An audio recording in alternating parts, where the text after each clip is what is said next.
Hello, my name is John and welcome to the Through the Eyes of George YouTube channel. Today what we're going to be talking about is what gets a president elected. Look, there's a George Washington poster right there. Anyway, George Washington, as many of us know, was the very first president of the United States of America. But how does a president get elected? And in short, how a president gets elected is by the Electoral College. The founders of this country, of the United States, were geniuses. And looking back in other cultures and other governments before them, they looked at what worked and what didn't work. What procured the most freedom and what didn't. Just like today, we look back on what procures freedom and liberty and what doesn't, and different types of government in the past 50, 60, 100 years. Things that we want today in our culture. But as for electing a president, the Electoral College is very key. And the founders were very wise in setting up this system of electing a president. Essentially, what the Electoral College is it's giving every single state a opportunity to cast their vote for who they wish to be president. Now, a lot of the population of the United States is either on the West Coast or the East Coast. Or I guess you could flip that around. West Coast, East Coast. On the sides, you could say. The coasts. You got Florida, Texas, you got New York, Ohio is kind of in the middle, you got, what's it called, California, all of that. And the reason I put my hands up like that is because I want to show you guys a map of the United States of America. Now, I got to get my little pointer pen here. Now, imagine if we just had the population of, let's say, California right here. The population of California in 2017-18 was about 40 million. The population of Texas right here, as you can see, if you can see that, was around 28, 29 million. Now, the population of Montana right here was around 1.6 million, around there. Populations grow and populations go down depending on basically what people want to do. But if you add up the land mass of Montana, Texas, and let's say the Dakotas right here, it's definitely equal to more than the land mass of California.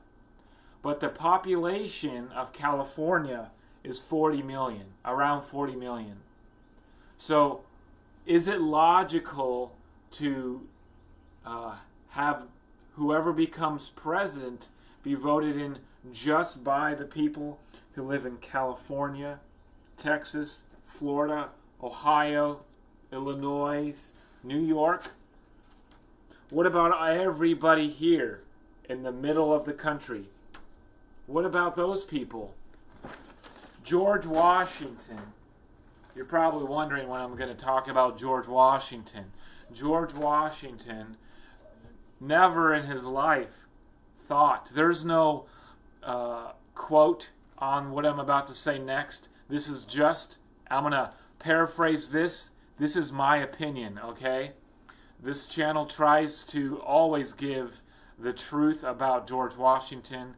And as I've said many times in this channel, I've read over a dozen books and biographies about George Washington, and I have 43 George Washington biographies. So George Washington never in his wildest dreams thought that this country would be this big. He never thought that this country would be this big, and that we would have all these U.S. territories, and that we would have Alaska. He never thought that. But manifest destiny was not even a thing. You know, you can learn about that on your own. Type into Google, what is manifest destiny? He never thought about that. But thinking about that small little section of our country, the 13 colonies, right here, or I guess you could say up here, all along the coast here. Thinking about how to include all of them as a structure for how the Electoral College, or how, I guess you could say, how a president gets elected, how that would best suit the entire country. Now, I understand that in the year 2000 and in the year 2016, and that those are times when the popular vote voted for somebody else, but the Electoral College voted or had somebody else. What that means is that more states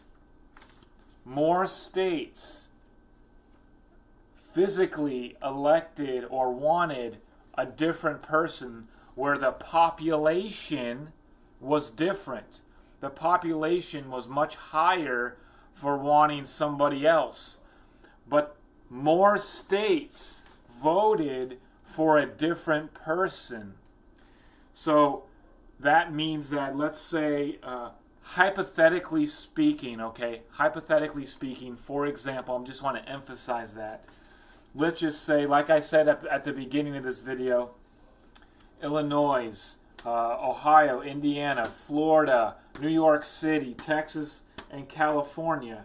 That's a large majority of the population of the United States. Let's just say those people who lived there decided who became president. What about here? Look at all these national parks that are in this area. Look at all the farming and all the manufacturing that happens here. I didn't even talk about Michigan. A lot of manufacturing happens in Michigan. There's a lot of businesses in Michigan. There's a lot of businesses everywhere. We got places in Washington, Oregon, Idaho. You got Colorado, New Mexico, Arizona. Are we just not going to count those people because their population is a little smaller? You know, George Washington never dreamed that, in his wildest dreams, again, this is my opinion, that this country would be this large. But think of how genius and how put together our elections, the way in which we go about our elections are. The people always talk about when the president gets elected, the peaceful transfer of power. Well, think of how many times, there's protests and so on and so forth. You know, people have a right to protest peacefully. That is a privilege that people have in this country. But think of how the people that transfer power, who lead this country, from the Senate to the Supreme Court to the executive branch. Well, that's the genius of that. Are we going to, in the point of this video, which I'll leave the description in the description below, all of my sources. If you like this video, give it a thumbs up. Give it, click the notification bell, subscribe to my channel. I'm going to try to make these videos a little bit more exciting, a little bit more, have more props in them. I've been talking to a bunch of different people, videographers, photographers, trying to give me ideas. And these videos will have more music, they'll have more graphics, they'll do all those things.